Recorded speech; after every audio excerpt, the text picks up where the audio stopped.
Spanish লা লিগায় Celta ভিগোর বিপক্ষে জয় দিয়ে পয়েন্ট টেবিলের শীর্ষ স্থান ধরে রেখেছে বার্সেলোনা। তবে স্বস্তি নিয়ে মাঠ ছাড়তে পারেনি হ্যান্সি ফ্লিকের দল। হ্যামস্ট্রিং এর ইনজুরিতে পড়েছেন বার্সা তারকা লামিনে ইয়ামাল। ক্যাম্প নুতে ম্যাচের ৩৯ মিনিটে ডি বক্সে সেল্তা ডিফেন্ডারদের আক্রমণের শিকার হন ইয়ামাল। রেফারি ফাউলের বাঁশি বাজালে নিজেই নেন পেনাল্টি শুট, পেয়ে যান গোলও। তবে গোলের পর মাঠেই শুয়ে পড়তে দেখা যায় এই বার্সা উইঙ্গারকে।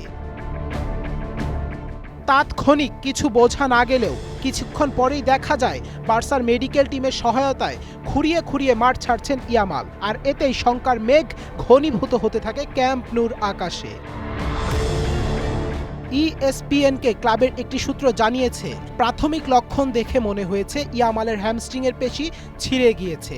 তবে চোট কতটা গুরুতর এবং তাকে কতদিন মাঠের বাইরে থাকতে হবে তা নিশ্চিত হওয়া যাবে বৃহস্পতিবারের স্ক্যানের রিপোর্টের পর। সাধারণত ফোলা না কমা পর্যন্ত এই স্ক্যান করা যায় না। চলতি মৌসুমে দুর্দান্ত ফর্মে আছেন ইয়ামাল। সব মিলিয়ে এ পর্যন্ত ৪৫ ম্যাচে গোল করেছেন ২৪টি, অ্যাসিস্ট করেছেন ১৭ বার। আগামী ১০ মে ক্যাম্প নুতে রিয়ালের বিপক্ষে ম্যাচের আগে দলের সেরা খেলোয়াড়কে নিয়ে এমন খবরে শঙ্কায় পড়েছেন হান্সি ফ্লিকও। জয়ের পর ইয়ামালের চোট নিয়ে কোচ ফ্লিক বলেন, আমাদের অপেক্ষা করতে হবে। চোট কতটা গুরুতর তা খতিয়ে দেখতে হবে। কোনো একটা সমস্যা অবশ্যই হয়েছে, কারণ সে ব্যথা অনুভব করছিল। গোল করার পর কোনো কারণ ছাড়া সে মাঠ ছাড়ার ছেলে নয়।